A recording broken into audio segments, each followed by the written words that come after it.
Mexico, a country once known for its tequila, tacos, and beautiful beaches, is quietly becoming the latest battleground for the world's two largest economies, the US and China. Last year, China was Mexico's leading car supplier, exporting a whopping 4.6 billion. But Chinese automakers aren't just stopping there. Companies like BYD, along with other electric vehicle makers, are exploring factory sites in Mexican states like Durango, Jalisco, and Nuevo Leon, right in America's backyard. The stakes are high. For Mexico, this foreign investment represents a huge economic boost.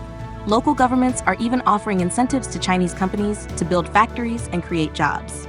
Since June 2022, a total of 29 Chinese auto parts manufacturers and car makers have announced over $7 billion in investments in Mexico. But it's not just about boosting the local economy. There's another layer to this story, and it's making US officials nervous. Some experts believe that China is using Mexico as a strategic backdoor to get their cars into the US, skirting around trade restrictions. Mexico is now at the center of a geopolitical tug-of-war. On one hand, it wants to maintain its crucial relationship with the US, but on the other, it doesn't want to turn away valuable Chinese investment. Interestingly, some Chinese companies have come to Mexico at the invitation of American giants like Ford and Tesla. In February 2023, Tesla even announced a $5 billion assembly line in Nuevo Leon, just 4 hours from the Texas border. So why are these companies flocking to Mexico?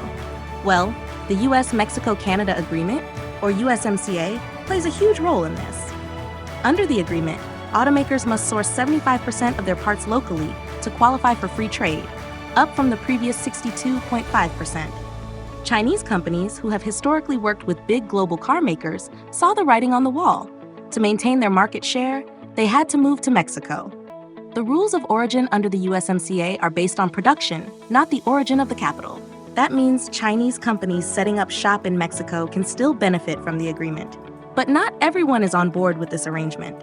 Some US politicians, like Senator Josh Hawley, have called for stricter policies, proposing tariffs as high as 100% on Chinese auto imports, even those coming from Mexico.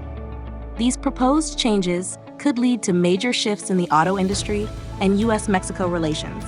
But for now, Chinese automakers continue to expand their presence in Mexico, setting the stage for what could be a much bigger trade war.